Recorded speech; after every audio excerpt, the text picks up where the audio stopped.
Olá, amigos aprendizes do Evangelho.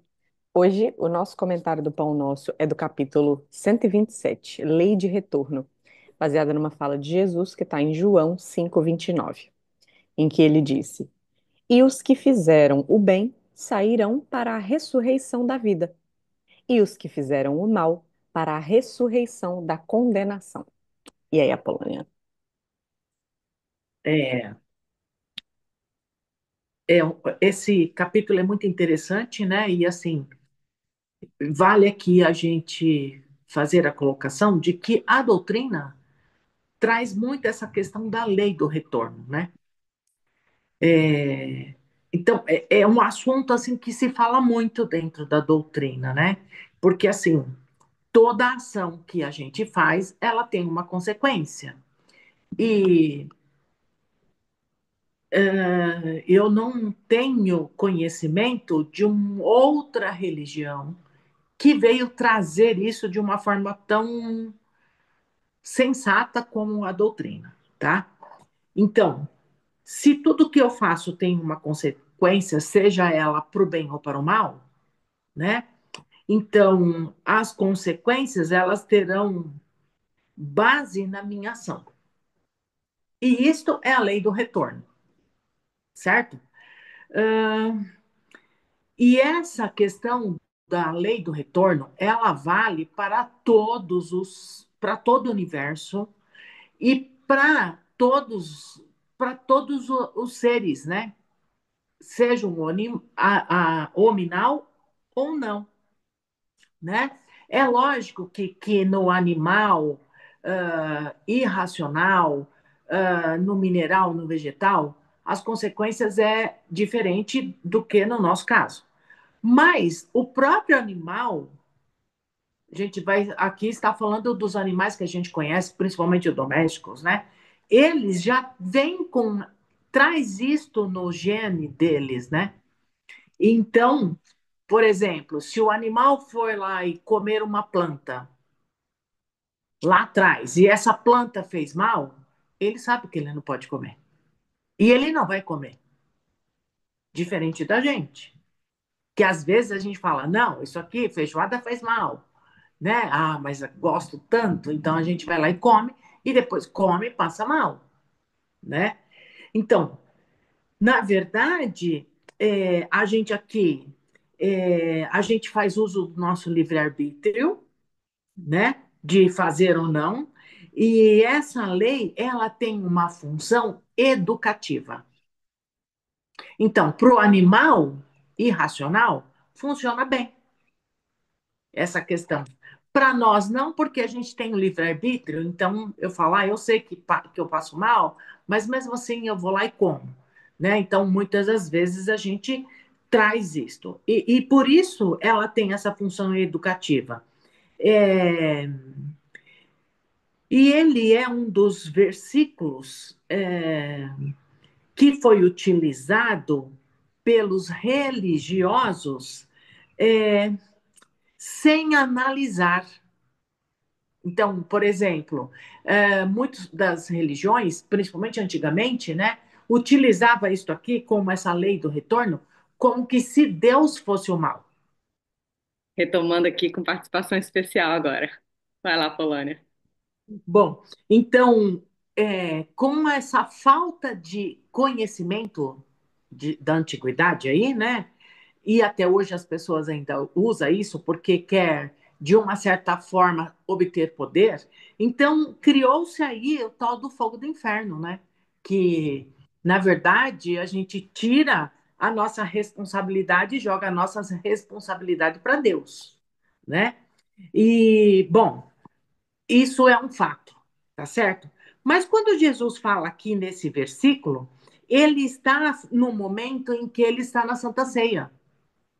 E aí ele está fazendo uma orientação aos discípulos, né? E ele vem e diz que para que, olha, vocês vão sofrer consequências, vocês vão ser expulsos dos templos, olha, vocês serão perseguidos, olha, vocês serão, a pessoa vai fazer calúnia, mas mesmo assim, vocês não desistam, né? Façam porque isto é o correto, porque isto é a verdade, né? Então, Jesus está, na verdade, fazendo aqui uma orientação. É, pois quando você conhece os tributos de Deus, né? Quando a gente conhece, quando você busca esse aprendizado, que você entende que esse Deus não é esse Deus mau, esse Deus que pune, você não acredita mais nisso, né? Então, quando as pessoas passam a conhecer Deus, conhecem Jesus, é impossível de acreditar nisso e acreditar nesse fogo do inferno, né? É, e a gente acaba por, quando você conhece, você sabe que isso é para a tua evolução. Que sem isto você não vai evoluir. Então, a gente passa a ser mais cautelosos nas nossas atitudes, no nosso comportamento, naquilo que a gente fala, nas nossas ações, nas nossas atitudes. E quanto mais rápido isto a gente conseguir fazer isso tudo, né? É, que a gente passa a pensar no que eu vou fazer, no que eu vou agir, no que eu vou falar, né? É, isso tudo está baseado nos tributos de Deus, né? E os tributos divinos, ele é um critério para o qual qualquer ideia nova deve ter base. Então, tudo que a gente vai, vou criar um problema, um negócio novo, vai. Ou vou começar a escrever aqui no TikTok ou sei lá eu nas redes sociais. Isto eu tenho que passar pelos critérios de Deus, do universo, para ver se eu não vou enganar o outro, para ver se eu não vou estar lesando alguém. E aí, quando a gente passa nesse crivo de razão, a gente toma um pouco mais de cuidado com as coisas, né? Certo? E é isso para isso que serve, que é para a gente perceber se sim ou não, se eu posso ou não fazer, né? É, e ela deve, então, passar por essa análise, né? A luz há em toda parte da vida, inclusive a luz para os espíritos que estão no umbral, por exemplo, né? Para os espíritos que fazem coisas ruins, também há luz, só que eles não conseguem enxergar. Então, Deus, ele está para todos. Ele não está só para a Polônia, porque a Polônia é boazinha. Não, a luz existe em todos os lugares. Mas a gente é que vai enxergar ou não, de acordo com aquilo que a gente é, conseguiu avançar ou não. E tudo isso, ele é um processo, né? E ele é um processo expiatório criado por mim mesma, pelo Espírito, não é criado por Deus. É por mim. Quem cria os meus problemas? Sou eu, não é Deus. Entende? E ainda nessa questão, a gente tem que amadurecer um pouco para entender um pouco mais esse processo, né? Para a gente conseguir vencer a nós mesmos. E que é um tanto difícil da gente ainda entender isto, né? Porque muitas vezes a gente fala, poxa, Deus tem que ser comigo, né? A gente até levanta a mão para o céu às vezes, né? E na maioria das vezes não, sempre, né? As dores, ele é um remédio. Ele é um remédio para vencer a nós mesmos. Então, não há condenação eterna feita pelo Criador. Quem se pune realmente é cada um de nós. Somos nós que nos punimos. E pelas coisas que a gente faz, por às vezes não entender, ou às vezes por entender, mas mesmo assim a gente decide comer aquela feijoada que a gente sabe que vai fazer mal, né? Eu tenho meu livre-arbítrio de fazer ou não. E é isso. É isso, Olivia, o que você pode completar aí? Então, esse é um capítulo, na minha visão, esperançoso, né, que fala sobre esperança, mesmo que o termo usado por Jesus tenha sido ressurreição da condenação. Porque lendo só essa parte, parece amedrontador. Só É, que a grande mensagem, como você já trouxe, é que não existe o fogo eterno. E pensando nos nossos comportamentos, seja no simples exemplo que você deu da feijoada e de N outros processos de saúde que a gente escolhe ser teimoso, apesar de ter consciência de que aquilo não é o ideal, imagina nas questões do sentimento. É, é muito mais difícil. É muito mais difícil a gente largar um defeito. Inclusive, é muito mais difícil a gente largar um defeito do que largar um vício, né? O vício ainda sim, é corporal, enfim. O defeito, as nossas mazelas da alma, são reencarnações e mais reencarnações nesse processo. E mesmo quando a gente toma consciência, como com toda a informação trazida pelo Espiritismo, com tudo que a gente sabe, igualzinho a gente sabe que a feijoada faz mal, isso para quem faz mal mesmo, né? Assim, algumas pessoas, não posso comer tal coisa, porque eu sim, sei que a consequência é drástica. Ainda assim, a gente escolhe passar pela consequência drástica. Aí vem sim. o espiritismo, vem a nossa tomada de consciência, vem toda a informação que a gente tem sobre a vida depois da morte, né? Ou como a gente chama, vida depois da vida, e mesmo assim a gente ainda escolhe errar. Então, imagina se a gente não tivesse outras oportunidades e oportunidades e oportunidades sucessivas. Por isso que eu considero esse capítulo um capítulo de grande esperança, mostrando que o retorno é um retorno, como você falou, das nossas próprias ações. Quando ele fala que ressurreição é da condenação, essa condenação não é Deus, essa condenação é a lei divina e a nossa própria consciência, né? Então, a Sim. lei divina é quando nós criamos uma separação com ela, né? É quando nós rompemos com a lei divina e é um resgate que nós precisamos fazer diante das nossas escolhas. Que a gente possa, conforme essas leituras vão entrando na nossa cabeça, que a gente possa perceber que é muito melhor aquele sofrimento de burilamento, que é quando a gente resiste, não vou comer porque me faz mal. Vou guardar minha língua porque eu falando mal do outro, eu estou cultivando a minha mazela da alma. Vou escolher perdoar, por mais que isso pareça um tormento, na verdade é uma libertação. Então, que a gente consiga, com essas informações, cada dia escolher melhor, cada vez escolher fazer diferente, ainda que seja uma escolha só, tipo assim, escolhemos uma vez e aí depois a gente vai e erra de novo, aí a gente corrige, porque aqui fica parecendo que é uma dualidade assim, é, ou você vai para os bons caminhos ou então você vai para uma reencarnação expiatória terrível. E é importante que a gente lembre que tem o meio termo, que a gente vai aos poucos acertando.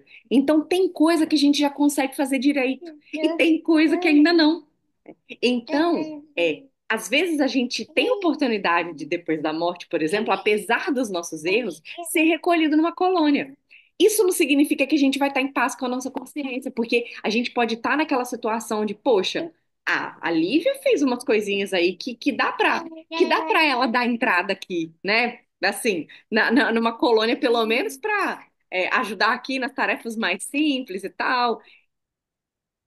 Ainda que eu tenha horrendas dívidas, que isso fique para o planejamento da outra reencarnação. Então, pensemos, quanto mais a gente consegue acertar, mais chances a gente tem de amenizar a nossa situação de recuperação, de retorno da lei.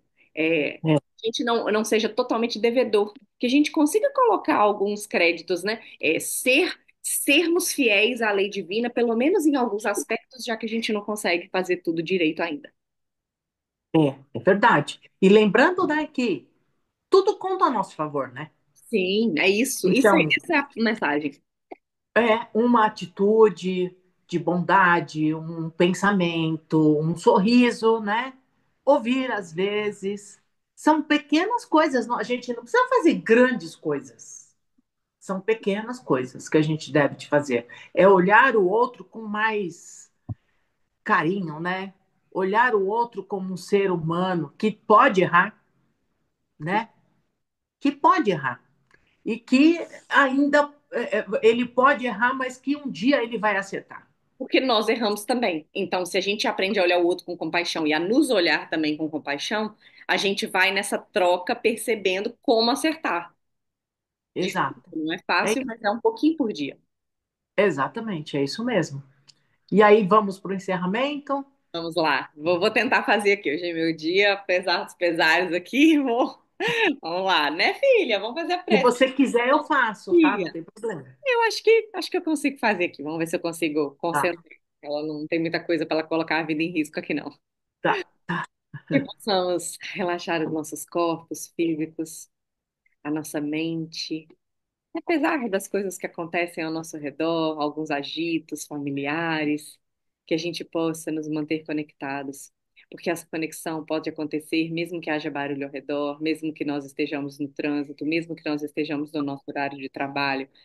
Se a gente está ouvindo um chefe nos cobrando e a gente muda o sentimento e recebe aquela cobrança com uma compaixão, uma empatia, isso também faz parte de conectarmos com a espiritualidade amiga. Então, que nós possamos nos aproveitar dessa energia boa, dessa paz que desfrutamos com essa leitura do Emmanuel, que possamos vibrar para que outros irmãos de humanidade possam receber essa paz que agora sentimos. Que todo o nosso lar seja envolvido em muita luz, todos os nossos familiares recebam nos seus corações o despertar de novos comportamentos, de sentir a transformação que Jesus nos propicia quando nós permitimos, quando nós nos dispomos a fazer isso, que os nossos colegas de trabalho, de estudo, nossos vizinhos possam também sentir essa harmonia, que essa harmonia se espalhe por todo o nosso bairro, por toda a nossa cidade, por todo o nosso estado, cobrindo, enfim, todo o nosso querido Brasil, inclusive envolvendo os corações dos governantes em todas as esferas, federal, estadual, municipal, o executivo, legislativo, judiciário, todos aqueles que são responsáveis pela gestão pública, que eles possam sentir nos seus corações as instruções de Jesus, as instruções dos seus mentores para agirem com justiça social.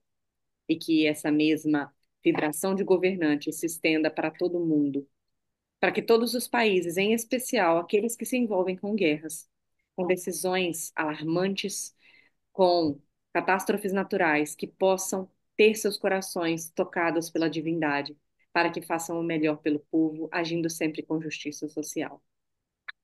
Que possamos vibrar por todo o coração, todo o coração endurecido, todo o coração desesperado, angustiado, todo o corpo dolorido, enfraquecido. Que a nossa energia leve esperança, leve alívio, leve despertamento. Que todas as pessoas do mundo possam ter acesso ao respeito, ao conforto, ao amor, à saúde. Que todos, em especial, possam estar com os corações abertos para o amor de Jesus. Que essa nossa vibração se estenda também para os desencarnados, em especial aqueles que se encontram em sofrimento, seja por cegueira espiritual, ou seja pelo coração endurecido no mal. Que a nossa energia ajude nesse processo de transformação também. E que nós possamos nos manter em sintonia, nos manter em prece, para que sejamos sempre instrumentos da paz do Cristo para continuar vibrando e a espiritualidade possa utilizar a nossa energia sempre que necessário. Que assim seja, graças a Deus. E até a próxima semana. Um abraço. Até a próxima.